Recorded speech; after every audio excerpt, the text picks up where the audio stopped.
Okay, in this presentation, I'm going to go through how to do a critical review or parts of a critical review. And I'm really going to focus in on reading peer-reviewed literature. And we're going to talk about that. So why take this research approach in this class? Why is that important to base our answers to questions on research? Well, research, if we just look at what the definition of research is, it's, careful or diligent search, studious inquiry or examination, especially investigation or experimentation aimed at the discovery and interpretations of facts, revisions of accepted theories or laws in light of new facts or practical application of such new or revised theories or laws. The collecting of information about a particular subject. So research, the idea is that it's a very objective way to answer questions. And if we can answer questions via an objective approach, we hopefully will come to a better understanding of the particular topic. In this case, our topic is endurance performance. Now, when we talk about the research approach, we're really talking about the scientific method. And the scientific method is just a way to describe how to approach answering certain questions. The scientific method is, in essence, a systematic approach to answering questions. I'll go through that in just a second. It's logical. The procedures make sense. The conclusions make sense. The conclusions are based upon the empirical data collected. And empirical data are collected. It's reductive, meaning that you can establish general relationships. You can test a subsample of a population and then generalize to the greater population. And it's replicable. We can repeat it. Other people can repeat experiments. So the research process is recorded and presented so that others can repeat the study or build upon it. And this is important because this is what you're going to be reading during the semester to support answers that you're going to provide for semester questions. All right, so scientific method, the steps are laid out here. It starts with making lots of observations. Where do you do observations? Well, a lot of you do this naturally by participating in sports or activities or different movements. And so that personal observation is important. You can also take advantage of things like YouTube or just going and watching many different types of activities or a specific type of activity and simply observing and taking it in, ultimately working up a question about that activity. Once you have a question, you form a hypothesis. A hypothesis is just a statement we believe to be true based upon what we know. That's all it is. Now, in stats class, you learn about doing a null hypothesis and an alternative hypothesis, and that's important. But in this class, I like to think of a hypothesis more broadly as simply a statement we believe to be true based upon what we know. And then we conduct an experiment, and what we actually do is we take what's called a negativistic approach in science. We try to conduct an experiment to challenge the hypothesis, or really we're trying to refute the hypothesis. So we're trying to come up with a situation where the hypothesis may not be true. And so that's the negativistic approach of science. We collect some data, we analyze those data, and again, analyze the data in a way that we can address the hypothesis, and then we make a conclusion. And our conclusions are either the hypothesis remains tenable, meaning that we were not able to disprove that hypothesis, or our conclusion is the hypothesis is rejected, or it's refuted. That means the hypothesis did not withstand the experimentation, and therefore it's not something that should be continued, or it should be continued only in a certain context. So then we have to reformulate a hypothesis and conduct another experiment. Let's say that the hypothesis was not refuted. That means it remains tenable. It still remains reasonable based upon what we know after doing the experiment. What do we do then? Well, we design another experiment, and we try to refute that hypothesis using a different type of approach. Let's say that that's not uh, doesn't refute the hypothesis, what do we do then? Well, we conduct another experiment and so forth. So really the scientific method sort of takes us down this path of either refuting hypotheses and then forming new hypotheses, or we end up with hypotheses that remain tenable, and then we continue to try to design experiments to challenge that hypothesis. And that process really does help us understand the question that we originally asked and we're trying to answer. Now, this is empirical, an empirical-based system versus an anecdote. An anecdote, and you hear this used in this class quite a bit, anecdotes are important. Anecdotes are stories. They're stories of what worked for me. So for example, I can tell you what pair of shoes I wear, or what type of nutrition I use during an endurance event. Those are anecdotes. What we want to be careful of is basing recommendations and answers to questions that we're asking or people are asking about endurance performance. We don't want to base that on anecdotes. We do want to hear those anecdotes and then use those as observations that may help us to ask a question and form a hypothesis and conduct an experiment. So the anecdotes are important, but we do not want to base our answers on anecdotes. All right, so unscientific methods of problem solving or answering questions that we may have. These are different categories of unscientific methods: tenacity, superstitions, myths, and no real logic. We're all guilty of this. You know, we put our socks on in a particular order before game day, or we have our lucky gloves, or lucky shirt, or whatever it is. That's tenacity. That's not an empirical based system. Intuition, common sense, and this can be important, but it's an unscientific method because common sense, well, really, there's not a lot of common thought amongst all of us. We all have different ideas and different perspectives, so common sense really isn't all that common. Authority, personal observation, anecdotal. Again, this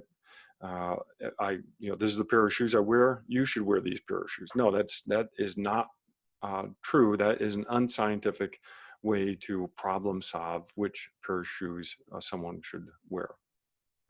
And again, we're guilty of this simply by all the advertising and marketing that we're hit with about professional athletes and what they use equipment-wise or nutrition-wise. And then there's rationalistic. All basketball players are tall. Tom is a basketball player, therefore Tom is tall. We need to be careful about making these rationalistic relationships. So we'll be focused on using the scientific method: observations, asking questions, stating hypotheses, statements we believe to be true based upon what we know, conducting an experiment, analyzing data, and coming up with the conclusions, and then repeating that cycle.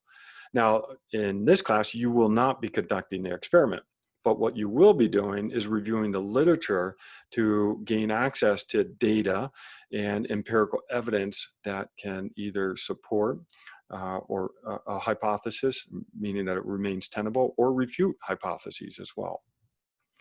So when you go into the literature, there's different types of literature. You'll hear this phrase, lay literature or general literature. Sports Illustrated, Shape Magazine, Runner's World, Reader's Digest. I don't know if Reader's Digest is still active, but these are lay literatures. They're the way to get an article published in a lay literature. For example, if I wanted to publish something in Runner's World, I would have to send it to the editor of Runner's World, and the editor would decide whether or not to publish the article. These lay literatures are typically have lots of advertisement. They're flashy. They're good to read. The other type of research, which is what we're going to focus on, is primary research. Primary research articles are peer-reviewed. And this is what we're going to be interested in. Peer-reviewed simply means, let's say I take that article I mentioned, I send it to the editor. What the editor then does is sends that paper out to colleagues of mine. And he or she does not let me know who those colleagues are. And when the paper is sent to the colleagues, the editor does not tell the colleagues who the author of the paper is. So it's called a blind review, double blind, where both the author is blind to who's reviewing and the reviewers are blind to who wrote the article. The reviewers then go through the article, make comments, send those comments back to the editor, and then the editor decides whether or not to publish the paper. Sometimes, most times, the editor will say, you know what, there's some things that need to be addressed. And the editor will send those comments to the author of the paper. The author looks at those comments and then decides how to revise the paper based upon the comments. Sends that back to the editor. The other editor looks at it and will send that revised manuscript back out to the same colleagues. They review it again and they say, hey, okay, yeah, the author addressed all the comments, or maybe did not, or maybe it raised new questions, and this goes back to the editor. This cyclical process happens so that it's a very high level of rigor for a manuscript to get published in a peer-reviewed journal. How do you know you have a peer-reviewed journal when you're looking at one? Well, it will, if you look at instructions for authors, there's a description of the peer review process in that. But an easy way is, if you're looking at an article, at a journal, and it does not have advertising, it's boring, it follows a very rigorous sort of structure in terms of format of the paper, you're probably in a peer-reviewed journal. Lay literature, it's attractive, it wants you to read, it wants you to see the advertisements and so forth. The peer-reviewed journals that you're going to be looking at do not have that level of advertising. So peer-reviewed journals are primary research articles. Conference proceedings, these are conferences that authors will attend and present their work. Abstracts are also presented at conferences, and primary research articles are original ideas and original research. When you're working on identifying references for your project, you want primary research articles. These explain an experiment. If the article that you're looking at does not explain an experiment, you are not most likely looking at a primary research article. The other type of peer-reviewed literature is a secondary source. What this is it's called a literature review. And in this case, what an author does is he or she gathers a wide range of literature on a particular topic and then summarizes the literature into a broader message.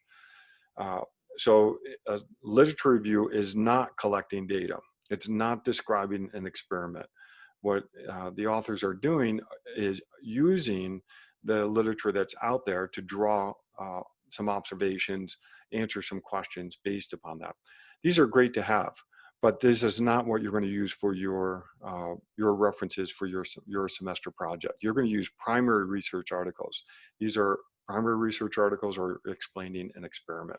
Secondary sources are summarizing literature. Okay, so you want written in a way that a reader has some understanding. So in primary research articles, they typically are written in the context that the reader has some understanding of the area, and they are written in a format so that somebody else can repeat the study. So it's a pretty structured format that that you'll see when you're reading primary research articles.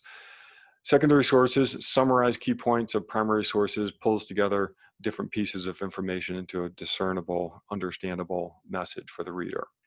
You're going to you're going to focus on primary research articles. That's what you're going to gather for your semester project. Okay, how to read a research manuscript. Well, one, understand the structure of the manuscript. When you're looking at a primary article, you're going to see these categories most likely. Every journal is a little bit different, but in essence, they'll have these. There will be an abstract, which is just a brief summary of the manuscript. They'll have an introduction that draws the reader's attention to why the study is being done. Then there will be a methods section where there may be a design section, which is more of a statistical section describing different conditions, the population that was recruited to be part of the experiment, the instruments that were used, the procedures, which draws on and describes what subjects were asked to do, when data were collected.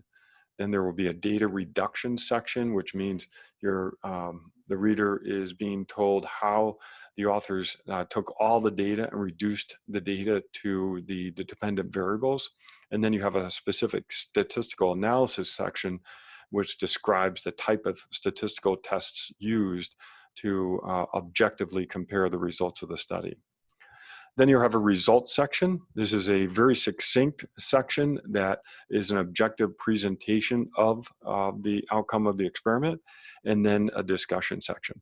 So first, when you're reading the manuscript, just realize that this is the structure that manuscripts will follow. Not all journals follow the exact same method or same format. Sometimes they call the sections a little bit different. They may say statement of the problem. They may have a practical application. They have conclusion sections. That's okay. But in essence, each primary source will have an introduction, will have a methods, a results, and discussion section.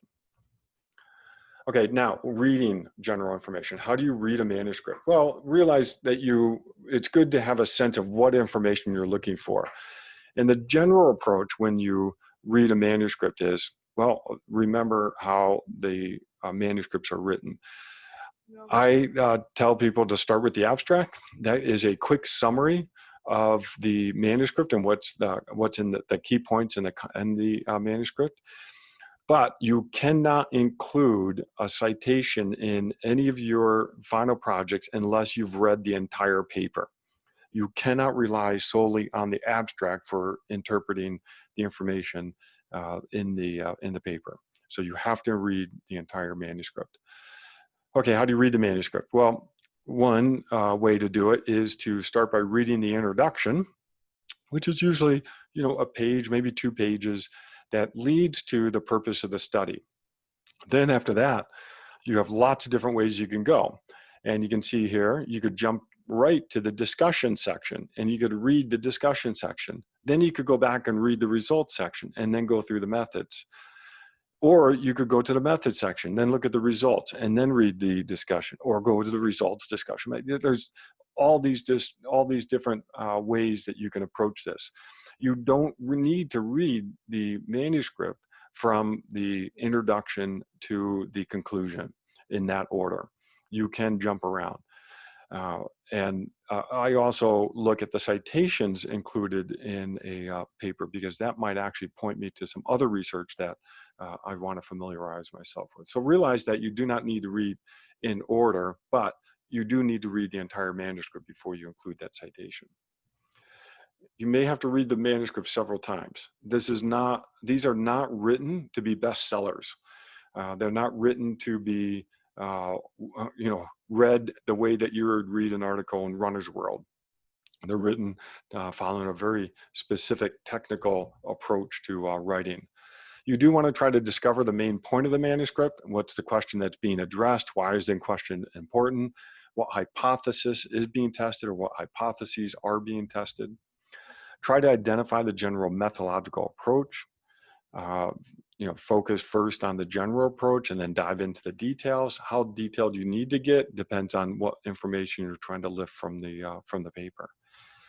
Find the key results from the experiment.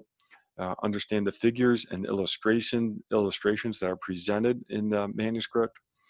And then note the most important aspect of the study according to the authors.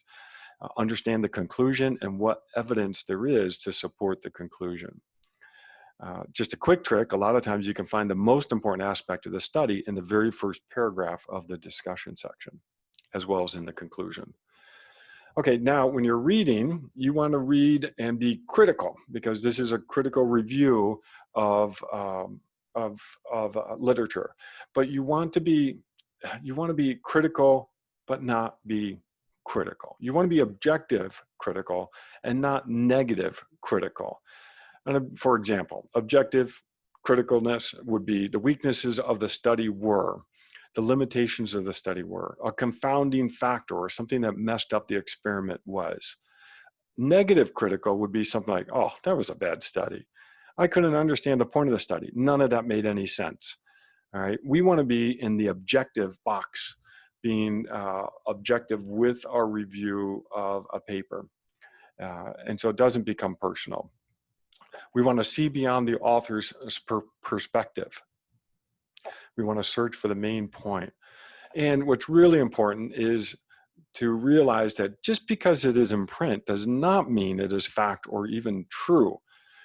Remember, research, the scientific method, is an iterative process, meaning we have to repeat these experiments, test these hypotheses.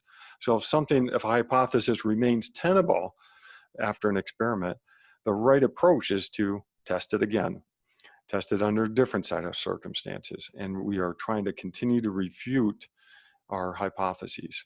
If we can't refute hypotheses, then we advance those hypotheses to theories or laws. And then really important, read, read, read, read. You should be reading every day in a summer class. If it's a semester class in fall or spring, you should be reading consistently every week. Find time to read peer-reviewed journals and peer-reviewed papers. And you'll find that as you start reading one, that may lead you to another one, and so forth and so on. So something you want to keep in mind, oh, I've lost my last slide, is that you want to keep a good log of your literature. So log your citations, keep a database of references, and organize your manuscript copies either in digital format, PDFs, or paper format if you're printing them up and putting them in a binder. But read, read, read is a big message. And that's how you understand the pure primary source research even better. Okay, thanks everybody.